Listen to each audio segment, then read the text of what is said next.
Hello, everyone. This is Tom Fox, the Compliance Evangelist, and I'd like to welcome you to episode 93 of Compliance Into the Weeds, a podcast where, with Matt Kelly, founder and editor of Radical Compliance, we take a deep dive, literally going into the weeds, to discuss a compliance or compliance-related topic. This week's topic is, what is a control? Compliance Into the Weeds is a part of the Compliance Podcast Network. Hello, everyone. This is Tom Fox, the Compliance Evangelist, back with Matt Kelly, Mr. Radical Compliance, for another episode of Compliance Into the Weeds. Today, we're going to take up what may appear to be an esoteric topic, but I found it endlessly fascinating when it was presented to me in a conference, and then as Matt wrote about it in a blog post entitled Compliance 101, Defining a Control. He and I were both at the Greater Houston Business and Ethics Roundtable Summer Workshop in July, and there Jonathan Marks posed a question, which is, what is a control, or define a control? And Jonathan stumped the audience, and Matt thought about it and wrote a really interesting blog post about it. So with that introduction, Matt, welcome. And where do we start with defining a control? Well, that's a good question. And like you said, Tom, when we were there in Houston and Jonathan posed that question to the audience, and there was, a good 35 or 50 people in the room, none of us dared answer. It is one of those things that intrigued me because compliance professionals talk about internal controls all the time. And you could probably recognize an internal control when you see it or rattle off different examples of it. But that's not the same as coming up with sort of an abstract definition of what a control is. And from that, you then can start to weave together, well, what are the actual things, activities, and whatnot that you would put together to have an effective control? I thought it was a really great question that Jonathan threw out to people. My initial thought, as I sat there like a deer in the headlights, wondering, oh, geez, what would I actually say? Is an internal control is something a company uses that is intended to reduce the chance of an unwanted risk outcome or something to that effect. And I deliberately kept it very vague, but that it could come in many different forms. So it could be a hard control, like a software code that blocks certain payments from going out the door. It might be a policy that somebody has to sign. It might be a speech the CEO gives. And I think that those are all controls. But what would be the abstract through line for all of those examples? And so Jonathan Marks came up with the definition that where he came up with this, we can get into that, I'm not entirely sure, but he defined it, and this is a mouthful, I won't recite the whole thing, but if anybody's curious, I have the post. Recite the whole thing. The whole thing, all right. So, a process of interlocking activities that use properly designed policies and procedures which are preventative, detective, corrective, directive, corroborative, along with training and continuous monitoring to assure the achievement of an organization's objectives in operational effectiveness and efficiency while generating reliable, complete, and accurate books and records in compliance with laws, regulations, and policies which ultimately reduce the risk of fraud, waste, and abuse. Period. There you go. That's his definition. I'll stop there and I'll breathe for a moment to catch up. Okay, well, while you're breathing, I'm going to give you what was previously my favorite definition, and it came from Aaron Murphy, who was then a partner at Latham and Watkins in Los Angeles. He's now an assistant solicitor attorney general for the Office of the Attorney General in Utah. But back when he was at Latham, he practiced in the FCPA space, and he wrote a book, I think in 2007, called Foreign Corrupt Practices Act, a practical resource for managers and executives.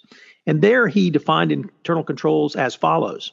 Internal controls are policies, procedures, monitoring, and training that are designed to ensure that company assets are used properly with proper approval, and that transactions are recorded properly in the company's books and records, end quote. The reason I was so persuaded by that, Matt, was because I thought this tied internal controls really to the books and records, but also his integration of policies, procedures, monitoring, and training. But frankly, after hearing Jonathan's definition, and even yours with really its frankly direct simplicity, Occam's razor at its finest.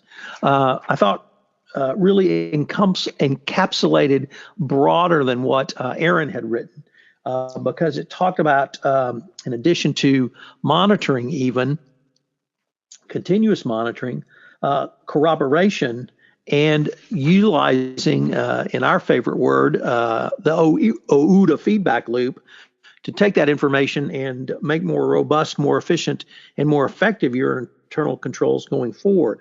And before you exhale again, let me just say that the other thing that struck me as perhaps the most powerful part of your blog post was the discussion around internal controls as a noun or a verb.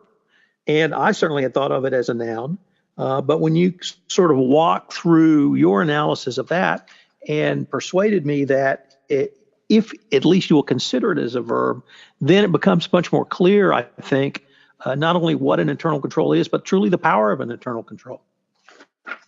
Well, what struck me actually, and just as I was listening to your description of an internal control, is I don't dispute that definition is accurate for what it is, but it clearly also descends from the SEC's definition of an internal control. And the SEC does actually have, what is a legal definition? What is it under the law? There is a clause in, I think, the Securities and Exchange Act that now exists as part of, I think it's in Section 13B. But the SEC defines an internal control as achieving 4 goals that are more like transactions are executed in accordance with specific management authorization, transactions are recorded as necessary, access to assets is permitted only in accordance with management's authorization, and so forth. You can find all that in Rule 13B, but very clearly, it's a control to govern a financial transaction. That's where the SEC is going with this. And you can kind of sort of apply those concepts to other internal control issues compliance officers worry about. But I think you do need something broader that Jonathan Marks really hit on for issues such as data security, especially for issues such as personal misconduct, and internal control over that is all the rage these days.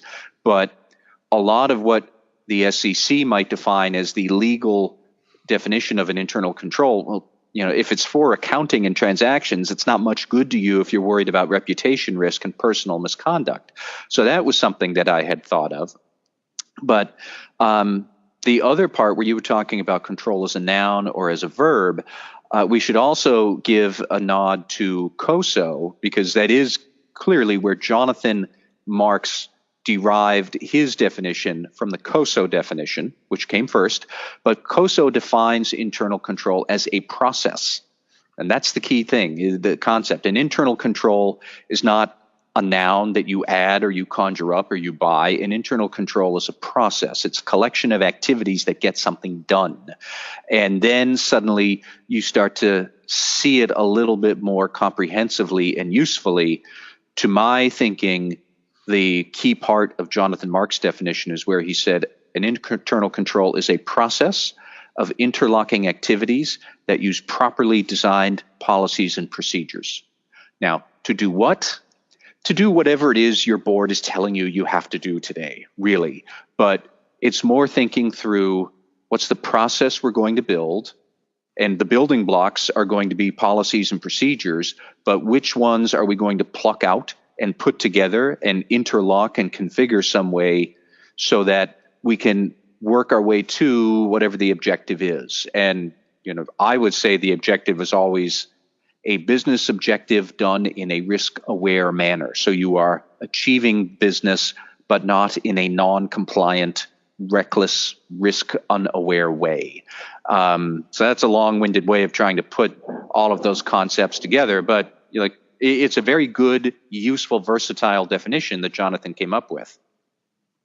And really the other thing that you noted about Jonathan's definition, that he really discusses, or at least encompasses, also really a preverb or a pre-action, which is a properly designed. Yeah. policy and procedure, and flowing from that internal controls. So it's I don't want to say from A to Z because that may not even encompass it all, but his definition really, I think, gives a great way for people to think about it and to think through it. But then let me just add the examples or some examples you put forward in a sequence where you said in a sequence there's a transaction block, there's a process control, and an entity control. I haven't found that those three thoughts were encapsulated in his definition as well. Yeah, I think that really, if you're looking to achieve an objective, you have to think through all of those things. On a very practical sense, might I add, your auditor looks at those three things. You can save a lot of your effort if you focus more on an entity level control, and that can spare you a whole lot of constructing process and transaction level controls. But you're always going to need all three. It's more like, how much of each one of those categories am I going to need for the question at hand? And, if you're doing anti-money laundering, it probably is going to be very heavy on transaction level controls because there's a lot of transactions. If it's anti-bribery, you might rely a bit more on process level controls around training or policy and maybe on speeches.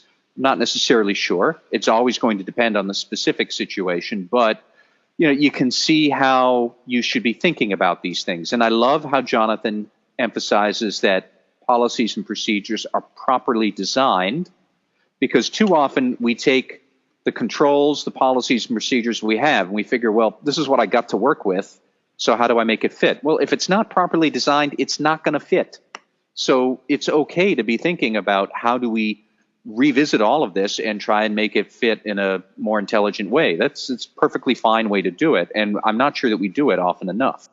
Matt, I guess the thing I'd like to explore next with you is we've talked about this on a very tactical level, but I was wondering if we might be able to move it to a little more strategic level by considering how the chief compliance officer or other functional unit head might be able to use Jonathan Marks' definition to help the board of directors understand not only compliance, but how properly to use this in the risk management process around compliance. Well, I think possibly you could just use it to help board members explain or understand your interpretation of what a control is. When I did my post about defining an internal control, I was struck at how many people gave it a thumbs up on social media or talked about it. It got quite a lot of response, and I got more than a few compliance officers who said that it was really helpful to them coming from a non-audit background to understand what a control actually is. And in the audit world and in the kind of risk assessment and mitigation world, control is a very specific definition.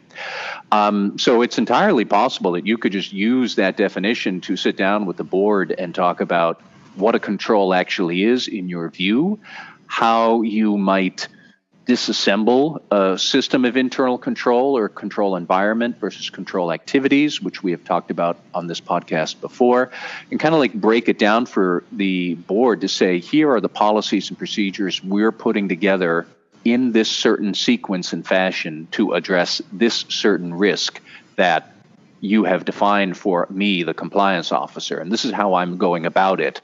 What do you think? It's a versatile definition that you could apply to many different types of risks, and I know that a lot of boards, they'll talk about some risks at every meeting, but they might talk about other risks only once a year or once a quarter, every other quarter. They want some sort of annual summary, and this might help you tee up a bit of, here's what I am doing, here's why I'm doing it, and here's why I'm leading my conversation with you in this specific kind of a way. Because I define internal control as a collection of these activities configured in this way, and this is how it matches up with the risk you've identified. You could try things like that. Well, Matt, unfortunately, we're near the end of our time, but this has really been a fascinating exploration of what was a straightforward yet very difficult question to answer when Jonathan Marks posed it to us at the GHBER Summer Conference. Really a lot in your blog post that I think is incredibly helpful for the compliance practitioner. As you noted, many of us do not come from an internal audit background, but also it really helps people, I think, be able to think through not only simply the definition, but how to use it on both tactical and strategic levels. So kudos. Thank you. Hello, everyone. This is Tom Fox again. I'd like to thank you for listening to this episode of Compliance Into the Weeds. I would encourage you to read Matt's blog post on this, and I will link to it in the show notes. I'll also link to Jonathan Mark's more expansive article on his definition of an internal control. If you have any questions, you can email Matt at mkelly@radicalcompliance.com. You can email me at tfox@tfoxlaw.com. Finally, if you've listened to this on iTunes and you've never given us a review, I would ask you to do that today. It would help in our rankings and help get the word out about this podcast.